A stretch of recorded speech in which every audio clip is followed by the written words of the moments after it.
Oy, si Daddy! Sige, doon ka na kay ma'am.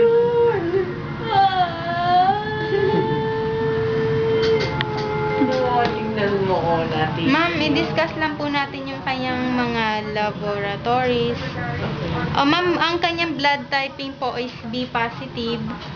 Ma'am, okay lang po B positive. Huwag niyo na rin po siyang walain para ipalaminate niyo na din po siya para in case lumaki si baby, alam niya na po yung kanyang blood typing. Tsaka po ma'am, yung first dose ng HEPA vaccine na bigay na rin po sa kanya. So, pag nag-follow up po kayo kay Dr. Luz, huwag niyo po itong wawalain para alam niya po yung first dose kung kailan nabigay. Tsaka ma'am, nakuha na rin po siya ng newborn screening. Ang result po nun kay Dr. Luz pag nag-follow up po kayo sa kanya. I-instruct naman po ng nurse kung kailan kayo babalik sa kanya. Tsaka